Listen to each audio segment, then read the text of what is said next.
Hello guys, इस video में हम बात कर रहे हैं largest rectangular area in a histogram. हमें एक हिस्टोग्राम गिवन है।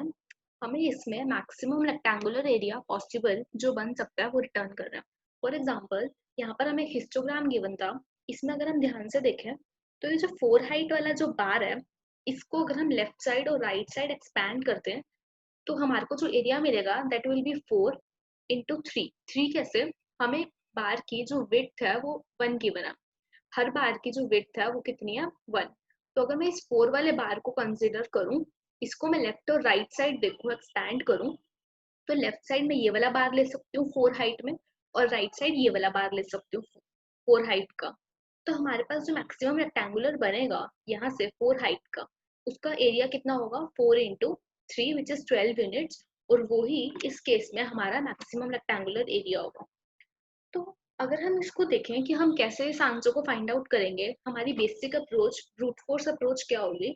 हम जीरोथ बार से स्टार्ट करेंगे और वनथ बार से एंड बार तक जाएंगे। जीरोथ से वनथ तक जो हमारा रेक्टेंगल मैक्सिमम बन सकता है उसका एरिया फाइंड आउट करेंगे। फिर 0, 1 और 2 तीनों बार्स को अगर मैं कंसिडर करूं तो वहां से जो मैक्सिमम रेक्टेंगल हम बना सकते हैं उसका एरिया फाइंड आउट करके कंपेयर करूं मैक्सिमम एरिया से। 0 से 4, 0 से 5, 0 से 6, ऐसे ऐसे।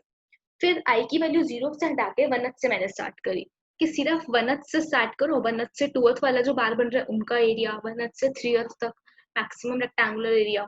तो बेसिकली हम कर क्या रहे हैं कि 0 और 1 तक का एरिया सिर्फ 0 बार का, फिर 0 से 2 तक का, फिर 0 से 3 बार तक का। सिमिलरली ऐसे 0 से 4, 5, 6 ऐसे हम जाएंगे और मैक्सिमम रेक्टेंगल जो बन सकता है, फॉर एग्जाम्पल 0 और 1 में हमारे पास जो रेक्टेंगल बन सकता है, सपोज सिर्फ 0 और 1 से क्या मतलब है कि 0 और 1 दोनों बार्स को इंक्लूड करके जो हम रेक्टेंगल बना सकते हैं वो। तो 0th 1th में हमारी जो रेक्टेंगल बन सकती है उसकी हाइट होगी 2 और विड्थ भी होगी 2, तो 4 का बन सकता है। सिमिलरली 0, 1th और 2th तक का अगर मैं देखूं ये वाला, तो यहाँ पर भी हमारी जो मैक्सिमम हाइट पॉसिबल हो सकती है वो 2 ही होगी। तो 2 इंटू 3 जो एरिया बनेगा हमारा वो 6 बन जाएगा। 0 से 4 तक का, सिमिलरली 0 से 5 तक का भी 2 होगा। 2 इंटू 5 10 हो जाएगा, क्योंकि विड्थ हाइट जो मैक्सिमम पॉसिबल होगी वो 2 ही हो सकती है 0 से 4 तक। फिर 0 से 5 तक में जो मैक्सिमम हाइट पॉसिबल है वो 1 कंसिडर होगी। 0 से 6 में भी। अब अगर सपोज मैंने कहा कि अब 0th बार वाला तो हो गया, अब क्या करो? 1th बार से स्टार्ट करो, मतलब इस वाले बार से। तो सिर्फ 1th वाली बार का पहले एरिया निकालो, फिर 1th से 2th तक का, फिर 1th से 3th तक का। तो ऐसे ऐसे हम क्या करेंगे, हर एक ith बार पे जाएंगे और ith से i बार के लिए i+1th से jth बार तक पूरा ट्रेवर्स करेंगे और देखेंगे कि क्या क्या रेक्टेंगल हमारे पास बन रहे हैं और उनके क्या क्या एरियाज आ रहे हैं, और हमारा जो मैक्सिमम एरिया होगा हम वो रिटर्न कर देंगे।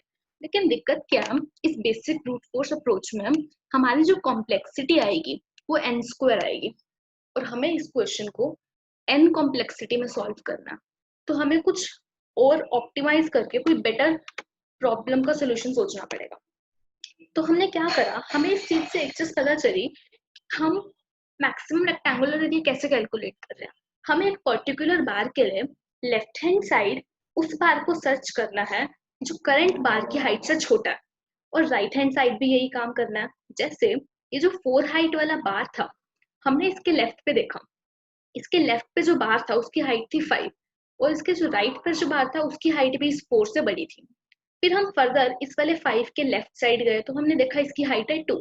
तो हम क्या कहेंगे कि हमारा जो 4 हाइट वाला बार था वो इस 5 तक ही इंक्लूड होगा रेक्टेंगुलर एरिया में। ये जो 2 वाला हाइट वाला है ये ब्रेक पॉइंट है इस 4 हाइट वाले बार के लिए। सिमिलरली राइट हैंड साइड जैसे ही ये वाला बार आया जिसकी हाइट 1 है, वो ब्रेक पॉइंट होगा हमारे कौन से बार के लिए? इस 4 हाइट वाले बार के लिए। क्योंकि इसकी हाइट 4 से छोटी है तो हम इसको तो ले ही नहीं सकते, और रेक्टेंगल अगर हमें लेना है तो हमें यहीं पे रुकना पड़ेगा, कॉन्टिन्यूस लेंगे ना। तो हमारा जो 4 हाइट वाला बार है हम उसको यहाँ तक लेके जाएंगे और राइट हैंड साइड यहाँ तक। तो हमें ये देखना है कि कितना हम लेफ्ट हैंड साइड पे जा पाए और कितना हम राइट हैंड साइड पे। लेफ्ट हैंड साइड का यहाँ पर अगर हम ध्यान से देखें, इंडेक्स जो था वो था 2, और इस 4 हाइट वाले बार के लिए मैक्सिमम हम जहां तक जा पाए उस बार का इंडेक्स था 4। जीरो बेस्ड इंडेक्सिंग है, 0, 1, 2, 3 और 4। तो इस 4 हाइट वाले बार के लिए हमारी विड्थ जो है हम ऐसे कैलकुलेट करेंगे कि राइट हैंड साइड वाला बार जो छोटा आ रहा है, जैसे यहाँ पर इसको देखते हैं हम, इसकी जो इंडेक्सिंग है वो क्या है 5, और सिमिलरली ये जो बार है जिसकी जो छोटा है 4 से, उसका जो इंडेक्स है वो है 1। तो अगर मैं 5 में से सब्ट्रैक्ट कर दूं इस 1 को, हमारे पास क्या आएगा 4। 4 माइनस 1 इज 3। तो हम क्या करेंगे, राइट हैंड साइड वाला वो इंडेक्स फाइंड आउट करेंगे जिस पर हाइट जो है हम करंट बार के लिए जिसके लिए देख रहे हैं उससे छोटी हो। सिमिलरली लेफ्ट हैंड साइड उस बार का इंडेक्स जो कि नियरेस्ट है और उसकी हाइट छोटी है हमारे करंट बार से। जैसे अगर मेरा करंट बार इस टाइम पर वो है जिसकी हाइट 4 है, तो लेफ्ट हैंड साइड जब मैं जाऊंगी तो 2 ऐसा बार है जिसकी हाइट 4 से छोटी है और सबसे नियरेस्ट है। सिमिलरली जब मैं राइट हैंड साइड जाऊंगी तो 1 वो बार है जो 4 से छोटा है और नियरेस्ट है। तो इन दोनों के इंडेक्सेस हैं 1 और 5। तो 5 माइनस 1 जब मैं करूंगी तो आ रहा है 4। तो मुझे एक और सब्ट्रैक्ट करना पड़ेगा 1, क्योंकि जीरो बेस्ड इंडेक्सिंग है। तो 5 माइनस 1 गिव्स अस 3। ये 3 क्या डिनोट कर रहा है, ये 3 डिनोट कर रहा है मेरी नंबर ऑफ बार्स जिसपे हमारा करंट बार हम इंक्लूड कर सकते हैं कितने बार्स में। बेसिकली ये हमारा विड्थ डिनोट कर रहा है एक तरह से। तो हमें क्या करना है, हर एक बार पे जाना है, हर एक बार के लिए हमें ये पता करना है किसी तरह कि लेफ्ट हैंड साइड वो कितना फैल रहा है और राइट हैंड साइड वो कितना फैल रहा है। राइट लेफ्ट हैंड साइड और राइट हैंड साइड हमें उन दो बार्स का इंडेक्स चाहिए बेसिकली जो हमारे करंट बार के इंडेक्स से नियरेस्ट और छोटे हाइट के हैं। हमें फिर जैसे ही वो दो इंडेक्स मिल जाएंगे, राइट हैंड साइड वाला index minus left hand side वाला index minus 1 will give us the width of the rectangle whose height is the current bar's height। तो हम ये लॉजिक यूज करेंगे। तो यहाँ पर मैंने कंक्लूजन में यही लिखा, considering that bar to be included in a rectangle of maximum area, find how many bars can be included in left and right hand side. ठीक है, तो अब हम थोड़ा सा देखेंगे इसको प्रॉपर इसकी वर्किंग कैसे होगी।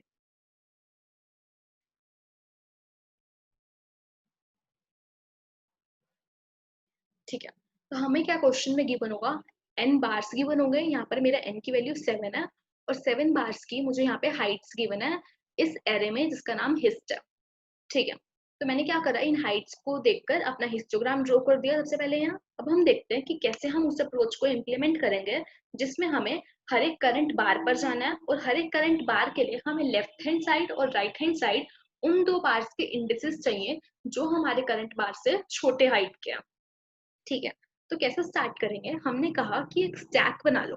इनिशियली स्टैक एम्प्टी होगा और हमारा जो मैक्स एरिया है अभी उसमें 0 पड़ा है, तो हमने मैक्स एरिया को इनिशियलाइज करा हुआ है 0 से। तो हमें मैक्सिमम एरिया चाहिए इसलिए हमने 0 से इनिशियलाइज कर दिया। आप इंट में से भी कर सकते हो बट हमें पता है क्योंकि एरिया पॉजिटिव ही आएगा इसलिए मैंने 0 से इनिशियलाइज कर दिया। ठीक है, तो हम क्या करेंगे, आई इक्वल्स टू 0 से स्टार्ट करेंगे और कब तक जाएंगे, जब तक आई हमारा n के इक्वल नहीं हो जाता, which is number of bars which is equal to 7 here in this example. तो हमारा आई की वैल्यू 0 है।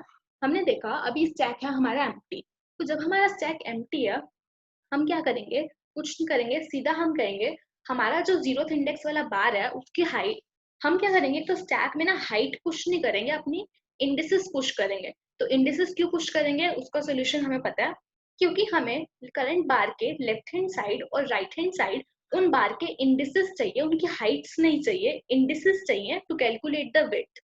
तो हम अपने स्टैक में इंडिसेस ही स्टोर कर रहे हैं। ठीक है, तो अभी जब मेरा स्टार्टिंग में स्टैक एम्प्टी था तो मैंने कहा कुछ मत करो, डायरेक्टली अपना आई इक्वल टू 0 जो कि है उसको स्टैक में पुश कर दो। तो मेरा फर्स्ट स्टेप यही था, मैंने अपने स्टैक में 0 पुश कर दिया और अब आई को मैंने इंक्रीमेंट कर दिया। तो आई की वैल्यू क्या हो जाएगी अब मेरी 1। तो अब क्या हुआ, मेरे हिस्टोग्राम एरे में 1th इंडेक्स पर जो हाइट पड़ी है वो है 2। तो हम क्या करेंगे, एक चीज और, हमें स्टैक में जो स्टोर करनी है ना इंडेक्सेस, हम उन हाइट्स को इंक्रीजिंग ऑर्डर में स्टोर कर रहे हैं। तो इंक्रीजिंग ऑर्डर में हम क्यों स्टोर कर रहे हैं, क्योंकि हमें करंट बार के लिए एक तो ये चीज चाहिए कि राइट हैंड साइड कौन सा बार ऐसा है जो उस करंट बार से छोटा होगा। तो हम करंट बार की हाइट सपोज जैसे कि इसमें 6 है, तो हमें अगर ये चाहिए कि राइट हैंड साइड हम कितने बार्स में उसको फैला सकते हैं, तो राइट हैंड साइड वो बार्स में हम तभी फैला पाएंगे जब वो बार्स 6 से बड़े होंगे। ठीक है, तो हम क्या करेंगे, तब तक स्टैक में जब तक हमारे आई के बाद जो वैल्यूज आ रही हैं करंट आई के, अगर वो बड़ी हैं स्टैक हमारी करंट हाइट से, तो हम डायरेक्टली पुश कर रहे हैं। जैसे ही स्मॉलर वैल्यू आएगी हम रुक जाएंगे। तो ये तो हमारी जो अप्रोच थी कि इंक्रीजिंग ऑर्डर में स्टोर करेंगे, ये इसीलिए आई क्योंकि हमें राइट हैंड साइड में फैलाना है अपने करंट बार को, तो हम तभी फैला पाएंगे जब वो करंट जो अभी जो वैल्यूज आ रही है नई नई राइट हैंड साइड की, वो हमारे करंट बार से बड़ी हो। तो इसलिए हमने इंक्रीजिंग ऑर्डर में स्टोर करा। अब बात ये आती है कि हमें लेफ्ट हैंड साइड वाली भी तो वैल्यूज चाहिए। हमें लेफ्ट हैंड साइड पे भी तो वो बार चाहिए ना जो हमारे करंट बार से जस्ट छोटा है। तो इसकी प्रॉब्लम भी यहीं पे ही सॉल्व हो जा रही है, क्योंकि हम अपने बार स्टैक में इंक्रीजिंग ऑर्डर में वैल्यूज को स्टोर कर रहे हैं। तो हमारे करंट बार से सपोज जो टॉप पे जो एलिमेंट पड़ा होगा स्टैक के, उससे जो जस्ट नीचे इंडेक्स पड़ा है, हमें पता है उसका इंडेक्स छोटा होगा हमारे टॉप वाले से। तो ये चीज भी हमारी अपने आप ही सॉल्व हो जा रही है कि हमें जो लेफ्ट हैंड साइड पे करंट बार के लिए वो इंडेक्स इंडेक्स चाहिए जो नियरेस्ट हो अपने करंट बार से और छोटा हाइट वाला हो। तो वो भी हमारे टॉप एलिमेंट के जस्ट नीचे वाला जो एलिमेंट होगा वही होगा। तो आई होप ये चीज क्लियर है। इसीलिए हम अपने स्टैक में एलिमेंट्स को हाइट्स को इंक्रीजिंग ऑर्डर में मेंटेन करते चलेंगे। ठीक है। तो अब हमने यहाँ पे क्या किया था, अभी तक जीरोथ इंडेक्स पर जो हाइट थी 6, क्योंकि स्टैक एम्प्टी था, हमने अपने जीरोथ इंडेक्स पर 0 को स्टैक में पुश कर दिया। अब हमने सिर्फ सीधा क्या करा, आई को इंक्रीमेंट कर दिया। तो आई को इंक्रीमेंट करने पर हमारी आई की वैल्यू 1 हो जाएगी। अब हमारे पास आई इक्वल्स टू 1 के लिए जो हाइट है वो 2 है, और 2 जो है हमारे स्टैक के टॉप पे जो इंडेक्स पड़ा है उसके कॉरेस्पॉन्डिंग जो हाइट है उससे छोटा है, क्योंकि 6 जो है 2 से बड़ा है। तो हमें क्या करना पड़ेगा, 2 को स्टैक में डालने के लिए टूथ के इंडेक्स को दिस इज 1, हमें जो स्टैक के टॉप पे पड़ा है उसको पॉप करना पड़ेगा, क्योंकि वो हमारे करंट बार की हाइट से बड़ा है।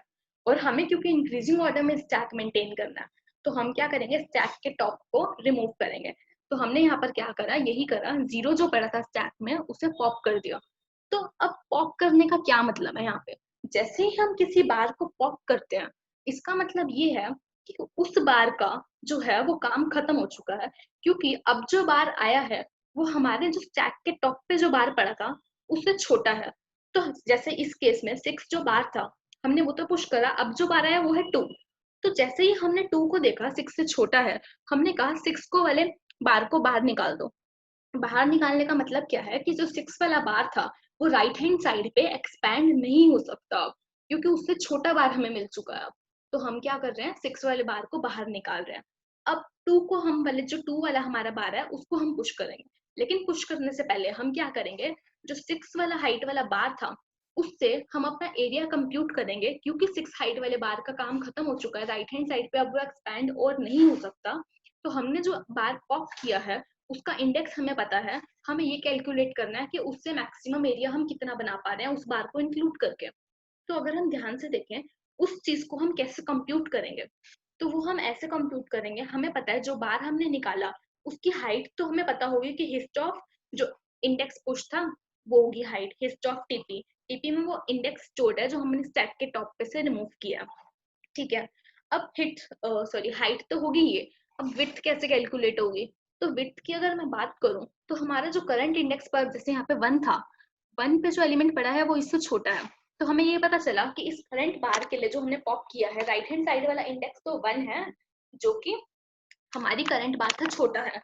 लेकिन लेफ्ट हैंड साइड वाला इंडेक्स कैसे आएगा, तो मैंने बताया लेफ्ट हैंड साइड वाला इंडेक्स जो है हमें ऐसे मिलेगा कि जो 6 को रिमूव करने के बाद, 6 वाले बार को रिमूव करने के बाद स्टैक से जो स्टैक के अब जो टॉप पर जो एलिमेंट पड़ा है उसका जो इंडेक्स होगा, वो इंडेक्स ये डिनोट करेगा कि हमारा जो 6 वाला बार था उससे जस्ट पहले कौन सा बार ऐसा था जो उससे छोटा था और नियरेस्ट था। लेकिन यहाँ पर दिक्कत क्या हो रही है, यहाँ पर प्रॉब्लम ये है कि 6 को जैसे ही हमने पॉप करा हमारा स्टैक हो गया एम्प्टी। तो स्टैक एम्प्टी होने का क्या मतलब है कि लेफ्ट हैंड साइड जो है उसका कोई भी, अब लेफ्ट हैंड साइड जो है उसका एक्सपेंशन का जो इंडेक्स है वो 0 से स्टार्ट हो रहा है। I hope this thing is clear. जैसे कि यहाँ पर जो 6 वाला हाइट वाला बार था वो जैसे ही हमने पॉप करा स्टैक एम्प्टी हो गया, और इस टाइम पर हमारा आई की वैल्यू 1 है। तो हमने देखा कि लेफ्ट हैंड साइड वाला तो एक्सपेंशन का कोई इंडेक्स हमारे पास है ही नहीं, क्योंकि स्टैक एम्प्टी हो चुका है। तो विड्थ कैसे कैलकुलेट करेंगे इस 6 वाले रेक्टेंगुलर बार के लिए? तो उसके लिए हमने कैलकुलेट करने के लिए क्या करा, आई से मल्टीप्लाई कर दिया। तो विड्थ कैलकुलेट करना इस केस में, जब हमने एलिमेंट को पॉप किया स्टैक से, तो हाइट तो हमें पता है उस बार की। विड्थ कैसे कैलकुलेट करते थे हम, कि राइट साइड वाला और लेफ्ट साइड वाला उन बार्स का इंडेक्स चाहिए जो हमने जो बार रिमूव किया है उनसे छोटा होगा और नियरेस्ट होगा। तो लेफ्ट हैंड साइड हम निकाल नहीं सकते क्योंकि स्टैक एम्प्टी हो चुका है।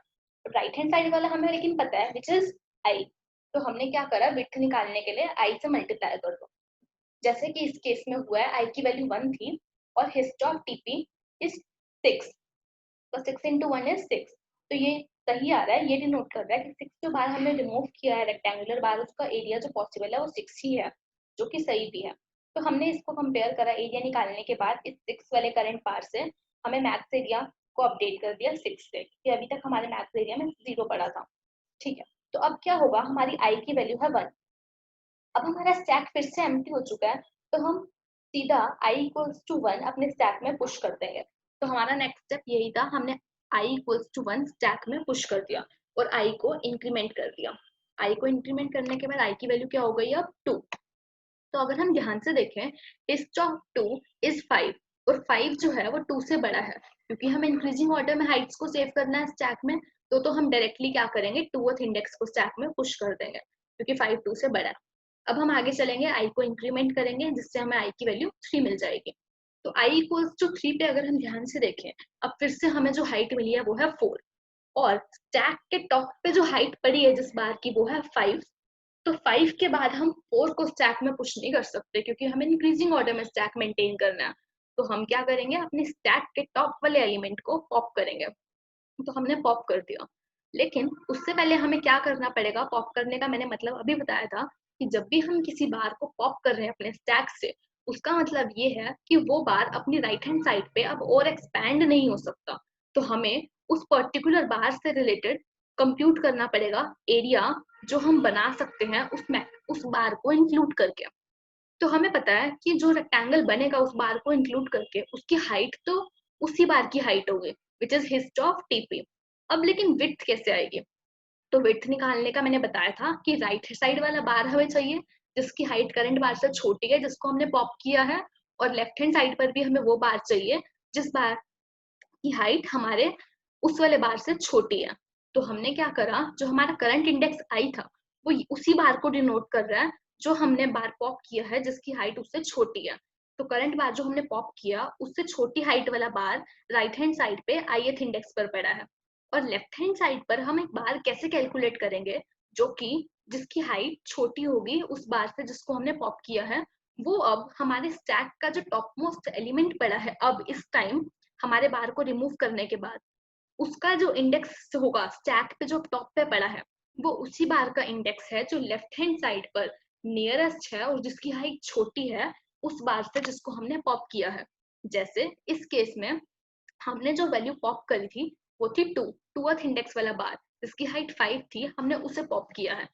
तो हमने क्या कहा, इस बार का राइट हैंड साइड वाला इंडेक्स क्या होगा, आई ही होगा, विच इज 3, जो कि जिसकी हाइट छोटी है। तो थर्ड बार की हाइट छोटी है 5 से, which is find out by I. और लेफ्ट हैंड साइड वाला बार कैसे निकाला हमने, इस टाइम पर जो स्टैक के टॉप पर पड़ा है विच इज 1। यहाँ पर देखो 2 को रिमूव करने के बाद हमारे पास स्टैक के टॉप पे क्या पड़ा है, 1।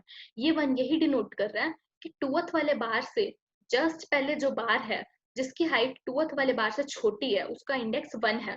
तो हमें विड्थ ऐसे मिलेगी कि i माइनस स्टैक का टॉप माइनस 1 हमारे को विड्थ देगा। किस किस वाले बार के लिए, इस 2th वाले बार के लिए जिसको हमने पॉप किया है। तो यहाँ पर हमने यही करा, हिस्ट ऑफ 2 जिसको हमने पॉप किया हाइट दे रहा है हमें, इनटू विड्थ।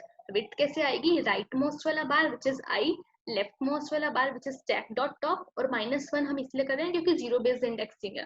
तो यहाँ पर अगर हम देखें तो आई हमारा क्या था 3 और left hand side stack dot top था 1, तो 3 - 1 इज 2।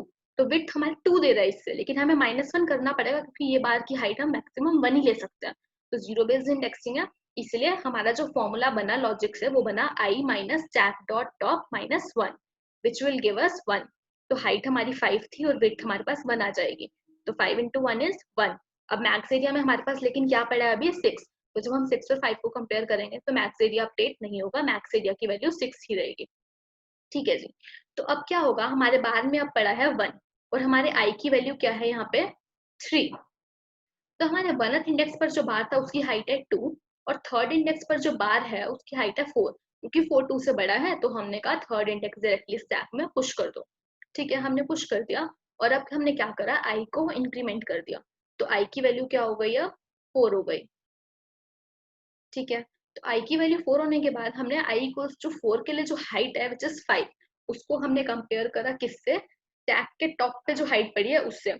तो स्टैक के टॉप पे इंडेक्स का एलिमेंट पड़ा है 3 और 3rd वाले बार की हाइट है 4, क्योंकि 5 4 से बड़ा है। तो हमने इसका जो इंडेक्स 4 था वो भी डायरेक्टली स्टैक में पुश कर दिया और आई को अपने इंक्रीमेंट कर दिया। अब हमारी आई की वैल्यू हो चुकी है 4। तो अब हमने चेक करा कि i equals to sorry 5, i equals to 5 के लिए जो स्टैक जो बार है उसकी हाइट है यहाँ पे 1। अब जो हाइट यहाँ पर हमारे पास आई है वो हाइट हमारे स्टैक के टॉप पे जो बार पड़ा है उस हाइट से छोटी है, क्योंकि 3rd इंडेक्स पर जो बार पड़ा है उसकी हाइट है 4, ये वाली। तो हमने क्या करा, इस जो टॉप वाली हाइट है इसको कर दो पॉप। सॉरी सॉरी सॉरी, मैंने केवल थोड़ा सा गलत बोल दिया यहाँ पर। i इक्वल्स टू 5 के लिए हम स्टैक के टॉप को जब कंपेयर कर रहे हैं तो वो था 4। हाँ, तो 4 पर जो हाइट पड़ी है वो है 5। अब क्योंकि 5 से छोटा है 1 तो हम क्या करेंगे, 5 को कर देंगे पॉप। 5 को जब हमने पॉप करा तो हमारे पास स्टैक ये बचा। लेकिन अब हम सीधा डायरेक्टली 5 इंडेक्स वाले एलिमेंट को पुश नहीं करेंगे। पहले मैंने बताया कि जो हमने पॉप किया है एलिमेंट, इसका क्योंकि राइट हैंड साइड पर काम खत्म हो चुका है, इसको हम और एक्सपैंड नहीं कर सकते। तो हम क्या करेंगे, इस वाले बार से अपनी विड्थ कैलकुलेट करेंगे कि इस वाले बार को इंक्लूड करके हम जो एरिया रेक्टेंगुलर एरिया बनाएंगे उसकी विड्थ क्या होगी, वो हम कैसे कैलकुलेट करेंगे।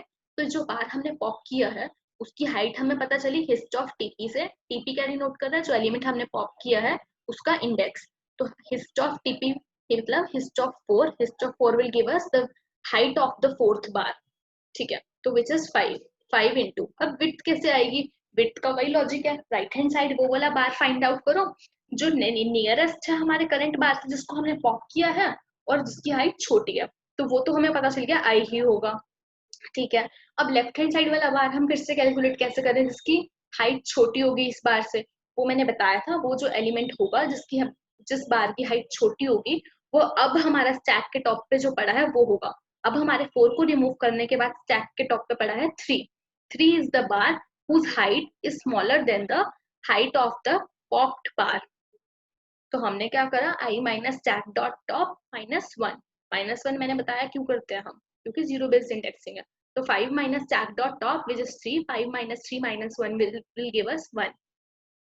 तो 5 इंटू 1 विल गिव अस 5। तो ये क्या डिनोट कर रहा है, जो बार हमने अभी पॉप करा ये वाला 4th वाला बार, 4th इंडेक्स वाला बार, क्योंकि ये लेफ्ट हैंड साइड भी एक्सपैंड नहीं हो सकता, राइट हैंड साइड भी। तो हमारा एरिया जो आया है इस फॉर्मूले से वो बिल्कुल सही आया है। लेकिन हमारा मैक्स एरिया अभी तक का क्या पड़ा था, हमारे पास 6 पड़ा था। तो हमने क्या करा, अपने मैक्स एरिया को अपडेट नहीं करा, हमारा मैक्स एरिया 6 ही रहेगा। ठीक है, तो अब हमारे स्टैक में बचा हुआ है ये 3 एंड 1 और हमारे आई की वैल्यू है इस टाइम अब 5।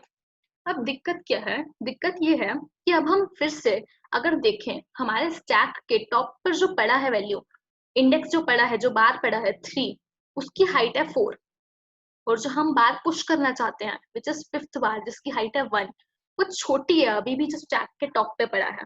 तो हमें क्या करना पड़ेगा, फिर से इस 3rd वाला जो बार है इसको फिर से इसको भी पॉप करना पड़ेगा, क्योंकि हमें स्टैक जो है वो इंक्रीजिंग ऑर्डर में मेंटेन करते चलना है। तो अब हम क्या करेंगे, यही स्टेप 3 के लिए भी रिपीट करेंगे जो हमने 4 के लिए किया था।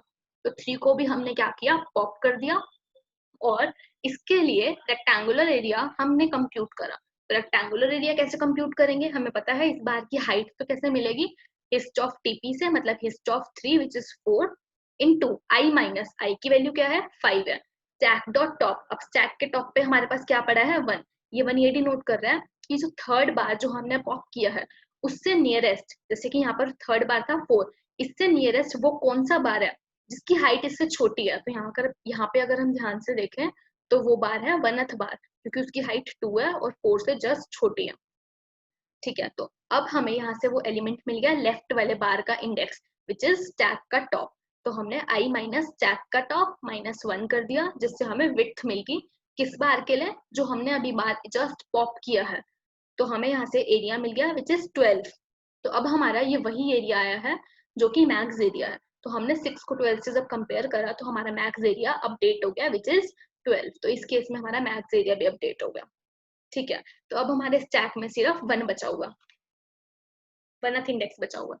अब हमने क्या करा, फिर से देखा ये जो हमारा i इक्वल्स जो 5 था यहाँ पर जब, और हमारे स्टैक के टॉप पे पड़ा है 1th इंडेक्स। तो 1th इंडेक्स की भी जो हाइट है विच इज 2, वो बड़ी है किससे, हमारे i इक्वल्स जो 5th बार के लिए। तो हमने क्या करा, इस 1 वाले इंडेक्स को भी पॉप कर दिया और वही सेम प्रोसेस इस 1th बार के लिए भी रिपीट करा। इसको पॉप करा, इससे जो एरिया एसोसिएटेड था वो निकाला। अब यहाँ पर जब हमने एरिया निकाला तो अगर हम ध्यान से देखें, हाइट तो हमें पता है क्या होगी, hist of TP which is 2, जो इस करंट बार की हाइट है। अब विड्थ कैसे कैलकुलेट होगी, तो अगर हम ध्यान से देखें, इसकी विड्थ के लिए हमें क्या चाहिए, आई इंटू आई माइनस, तो यहाँ पे आई की वैल्यू तो 5 थी, लेकिन अब इसका जो स्टैक डॉट टॉप है वो तो हम फाइंड आउट ही नहीं कर सकते क्योंकि स्टैक जो है वो हमारा एम्प्टी हो चुका है। तो हम जब हमारा एलिमेंट पॉप करते हैं तो हमने देखा हमारे पास 2 केसेस राइज हो रहे हैं। कौन से 2 केसेस, एक जब हमारा स्टैक एम्प्टी हो जा रहा है उस एलिमेंट को पॉप करने के बाद, और दूसरा जब हमारा स्टैक एम्प्टी नहीं है। तो अगर हमने देखा अगर हमारा स्टैक एम्प्टी नहीं है तो हमने सिंपल फॉर्मूला अप्लाई करा कि आई माइनस स्टैक का टॉप -1। लेकिन अगर हमारा स्टैक एम्प्टी हो जा रहा है तो हमें क्या करना है, हमें सिंपली अपने करंट जो पॉप्ड एलिमेंट की जो हाइट है उससे आई को मल्टीप्लाई कर देना है। तो आई हमारी विड्थ डिनोट कर रही है। वो कैसे पता चला हमें, देखिए जैसे हमने यहाँ पे देखा इस वाले केस में जो 2th वाला बार था, सॉरी 1th वाला बार था जिसकी हाइट 2 थी, हमने इसको पॉप किया है अभी, और इसको पॉप करने के बाद हमारा स्टैक एम्प्टी हो गया और हमारा करंट आई जो है वो 5 पर है। तो हमने क्या कहा कि हाइट इसकी जो विड्थ होगी वो 5 ही होगी। और अगर हम ध्यान से देखें तो यहाँ पर विड्थ जो है वो 5 है भी, 1 से लेकर 5 तक, सॉरी 1 से लेकर 5 तक नहीं, 0 से लेकर 4 तक, 0 से लेकर 4 तक, क्योंकि ये जो 5 है हमारा आई, इसकी जो हाइट है वो तो छोटी है, लेकिन क्योंकि 0 बेस्ड इंडेक्सिंग है तो 0 से 4 तक अगर इसकी होगी तो इसका मतलब क्या है, 5 हाइट होगी, क्योंकि 0 बेस्ड इंडेक्सिंग है, इसीलिए हम आई आई आई ही विड्थ को मल्टीप्लाई कर रहे हैं, विच विल गिव अस 2 into 5 10। तो कहने का मतलब बेसिकली ये है यहाँ पर कि जब भी हम किसी बार को पॉप कर रहे हैं और उसका रेक्टेंगुलर एरिया कंप्यूट कर रहे हैं तो हाइट तो हमें पता है, जो हमने बार पॉप किया है उसकी जो हाइट है वही हमारी हाइट होगी रेक्टेंगुलर एरिया की। लेकिन विड्थ निकालने में 2 केसेस राइज हो रहे हैं, एक जब एलिमेंट को पॉप करने के बाद हमारा स्टैक एम्प्टी हो जा रहा है, और दूसरा जब स्टैक एम्प्टी नहीं हो जा रहा। तो जब स्टैक एम्प्टी हो जा रहा है तो विड्थ हमारी सिंपली आई ही होगी, और जब हमारा स्टैक एम्प्टी नहीं है उसके लिए हमने विड्थ कैसे कैलकुलेट करी, आई जो राइट मोस्ट बार का इंडेक्स होगा जो छोटा है, और माइनस स्टैक का टॉप जो कि देगा हमें लेफ्ट बार वाला इंडेक्स जो कि छोटा है, जो बार हमने पॉप किया है उसकी हाइट से। तो आई माइनस स्टैक का टॉप -1 करेंगे हम विड्थ निकालने के लिए जब हमारा स्टैक एम्प्टी नहीं होगा, और जब स्टैक एम्प्टी है तो विड्थ कैलकुलेट करने के लिए आई ही होगी वैल्यू। ठीक है, तो ये 2 केसेस समझने वाले थे यहाँ पर। अब हमारा स्टैक एम्प्टी हो चुका है और आई की वैल्यू 5 है, तो हमने क्या करा, I equals to 5 directly stack में पुश कर दिया। ठीक है, आई को इंक्रीमेंट करा, आई की वैल्यू 6 हो गई। तो आई की वैल्यू 6 पर जो हाइट है वो है 6 ही है, जो कि हमारे स्टैक के टॉप पर जो हाइट पड़ी है जिस बार की उससे बड़ी है, क्योंकि आई इक्वल्स टू 5th बार के लिए हाइट क्या थी, 1 थी। तो अब जो हमने बार पुश किया है 6th बार, उसकी हाइट क्या है 6, तो हमने 6 को डायरेक्टली स्टैक में पुश कर दिया। अब हमारी आई की वैल्यू प्लस हो गई जब, तो आई की वैल्यू 7 हो गई विच इज इक्वल टू 7। तो हमारा लूप कंप्लीट हो चुका है, अब हम एग्जिट कर जाएंगे इस वाले लूप से। लेकिन दिक्कत क्या है, अभी हमारा स्टैक एम्प्टी नहीं हुआ। स्टैक एम्प्टी नहीं हुआ का क्या मतलब है कि ये जो 2 बार हमारे स्टैक में पड़े हैं, इन रेक्टेंगुलर बार्स के कोरस्पॉन्डिंग हमने अपना रेक्टेंगुलर एरिया कंप्यूट नहीं करा, तो हमें उन्हें भी कंप्यूट करना पड़ेगा। तो अब वो कैसे कंप्यूट करेंगे हम वो देखते हैं। हमने देखा अब हमारा यहाँ पर स्टैक जो था वो कुछ ऐसा बन गया था।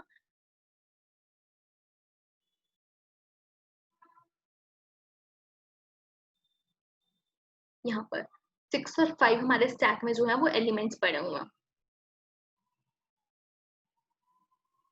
एक सेकेंड,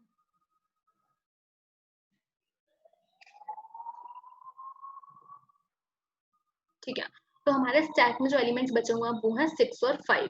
हमें इन दोनों के कॉरस्पॉन्डिंग भी अपने एरियाज कंप्यूट करने हैं, तो हमें ये देखना है वो हम कैसे करेंगे। तो हमारी आई की वैल्यू यहाँ पर अगर हम ध्यान से देखें 7 हो चुकी है, ठीक है। तो अब हमने क्या कहा, 6 के कॉरस्पॉन्डिंग हम एरिया कैसे कैलकुलेट करेंगे।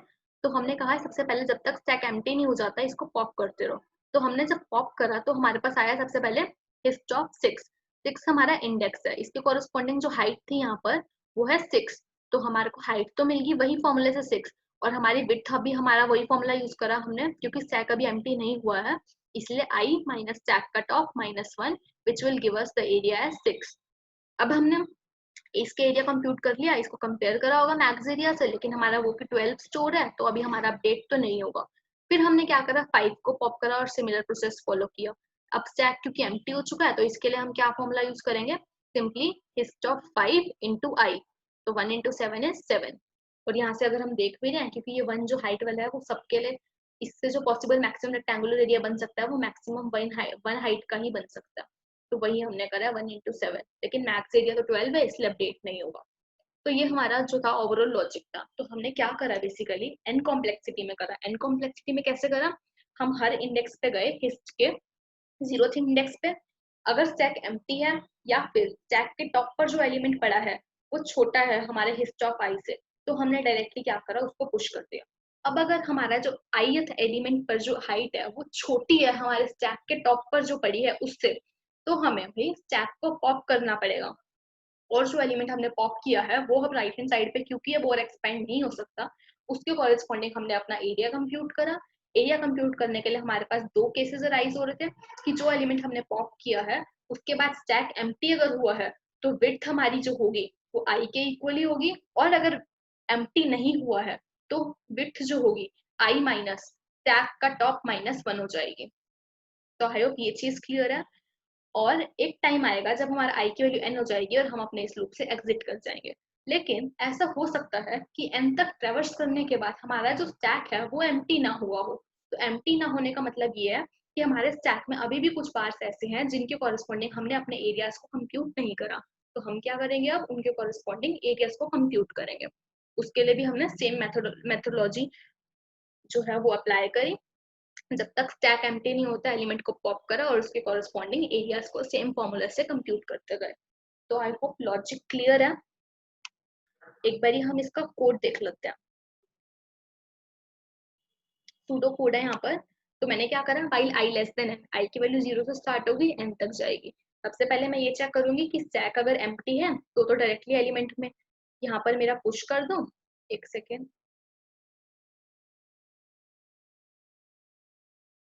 तो यहाँ पर मैंने क्या करा, अगर मेरा स्टैक एम्प्टी है या फिर स्टैक के टॉप पर जो एलिमेंट पड़ा है वो छोटा है मेरे करंट बार वाले एलिमेंट के हाइट से, तो डायरेक्टली मैंने स्टैक में पुश कर दिया।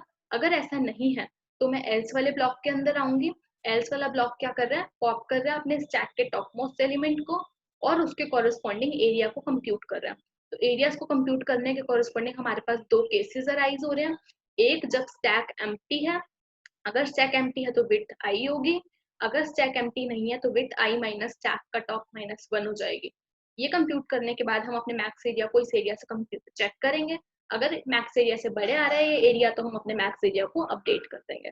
अब ये जब आउटर वाला वाइल लूप खत्म हो जाएगा तो ये हो सकता है कि हमारा स्टैक अभी भी एम्प्टी ना हो, तो हमने उसके लिए वाइल लूप लगाया। स्टैक के जो टॉप है उसको टीपी में स्टोर करा, उस एलिमेंट को पॉप करा, उसके कॉरेस्पॉन्डिंग ही हमने एरिया कंप्यूट करा उन्हीं दो फॉर्मूले से। अगर एम्प्टी है तो इंटू आई, अगर एम्प्टी नहीं है तो आई माइनस स्टैक का टॉप -1, और जो एरिया आया उसको अपने मैक्स एरिया से कंपेयर करा और मैक्स एरिया को अपडेट कर दिया अगर वो बड़ा आ रहा है तो। ठीक है, तो ये हमारे कोड का लॉजिक था। आई होप क्लियर है। एक बार कोड देखते हैं इसका प्रॉपर कोड।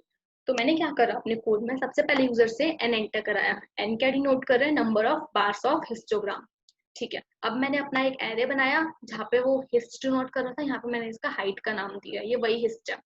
अब मैंने यूजर से इन एन बार्स की हाइट जो है वो एंटर करा ली यूजिंग अ फॉर लूप। उसके बाद अपना एक फंक्शन कॉल कर दिया मैक्सिमम एरिया रेक्टेंगल, जो मुझे एट द एंड आंसर क्या कर देगा। तो ये जो फंक्शन है मेरा क्या कर रहा है, इसने कहा, एक तो एरे लिया इसने मेरे से हाइट और उसका साइज, इसमें मैंने बेस कंडीशन लगा दी कि अगर मेरे एरे का साइज 0 है तो डायरेक्टली 0 रिटर्न कर दो, मतलब अगर एक भी बार ही नहीं है तो मैक्सिमम एरिया रेक्टेंगुलर क्या होगा, पॉसिबल 0 ही होगा, तो मैंने यहाँ 0 रिटर्न कर दिया। अदरवाइज मैंने क्या करा, एक स्टैक बनाया, st इनबिल्ट स्टैक में यूज कर रही हूँ यहाँ पर यूजिंग दिस सिंटैक्स।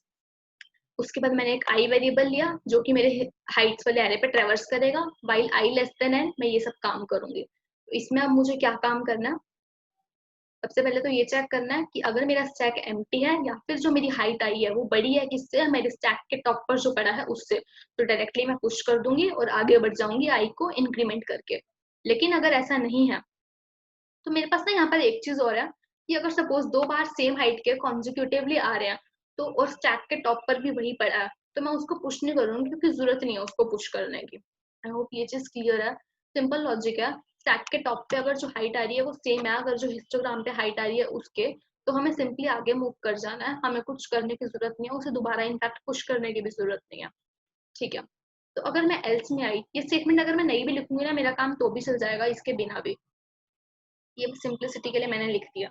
तो एल्स में जब मैं कब आऊंगी, जब मेरे हाइट जो आ रही है हिस्टोग्राम की वो छोटी है किससे, स्टैक के टॉप वाले बार से। तो उस केस में मैंने बताया था हमें क्या करना है, स्टैक के टॉप मोस्ट एलिमेंट को पॉप करना है। तो मैंने एक टीपी एलिमेंट बनाया जिसमें स्टैक के टॉप को स्टोर करा और उस एलिमेंट को फिर पॉप कर दिया। अब मैंने क्या करा, एरिया कंप्यूट करना स्टार्ट करा जो हमने एलिमेंट पॉप किया है कॉरेस्पॉन्डिंग बार के। तो उसमें दो केसेस राइज होते हैं कि अगर पॉप करने के बाद स्टैक एम्प्टी हुआ है तो area would be height of TP into I, width I होगी। लेकिन अगर स्टैक एम्प्टी नहीं हुआ है तो area would be height of TP into I minus stack of top minus 1।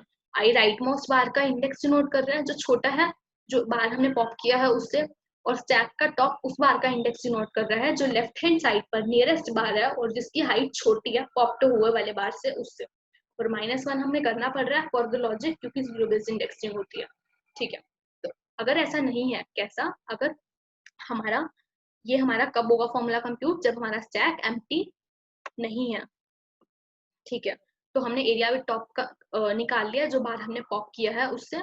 अब मैंने क्या करा, इस एरिया को अपने कंपेयर करा मैक्स एरिया से। अगर ये एरिया मेरे मैक्स एरिया से बड़ा आ रहा है तो मैं अपने मैक्स एरिया को अपडेट कर दूंगी। तो ये मेरे कोड का लॉजिक था। अब इसके बाद क्या करेंगे, जब हमारी आई की वैल्यू से बाहर आ जाएंगे, हम आई की वैल्यू एन हो जाएगी, तो मैंने बताया ये हो सकता है कि हमारा स्टैक अभी एम्प्टी ना हुआ हो। स्टैक एम्प्टी ना होने का मतलब क्या है, इसका मतलब ये है कि जो बार्स मेरे स्टैक में पड़े हैं उन बार्स के कॉरेस्पॉन्डिंग मैंने अपना एरिया कंप्यूट नहीं करा। तो अब मैं क्या करूंगी, जब तक मेरा स्टैक एम्प्टी नहीं हो जा रहा, यही प्रोसेस उन एलिमेंट्स के लिए भी फर्दर वही प्रोसेस फॉलो करूंगी to compute area corresponding to those bars. तो मैंने यही करा, स्टैक के टॉप को निकाला, उस एलिमेंट को पॉप करा, उसके कॉरेस्पॉन्डिंग एरिया निकाला, उसके फर्दर वही सेम दो केसेस, अगर पॉप करने के बाद एम्प्टी हो गया स्टैक तो विड्थ आई होगी, अगर एम्प्टी नहीं हुआ है तो विड्थ आई माइनस स्टैक का टॉप -1 होगी। अब जो एरिया आया उसको मैक्स एरिया से कंपेयर करेंगे, अगर बड़ा हुआ तो मैक्स एरिया को अपडेट भी कर देंगे। एट द एंड हम अपने मैक्स एरिया को रिटर्न कर देंगे यहाँ पर, और मेन में मैंने उसी मैक्स एरिया को प्रिंट भी कर दिया। तो आई होप लॉजिक क्लियर है। एक बार कोड को रन करके देखते हैं।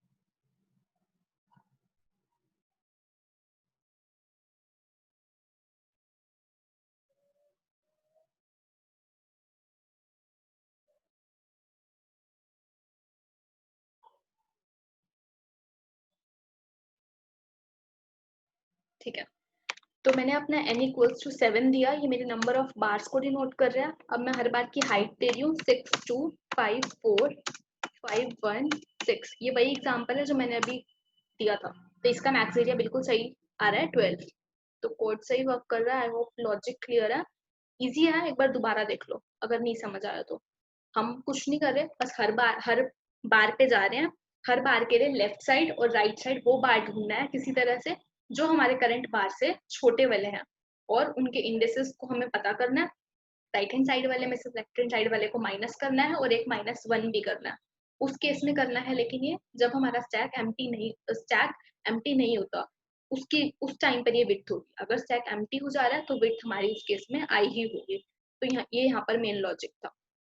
आई होप क्लियर है आप सबको। Thank you.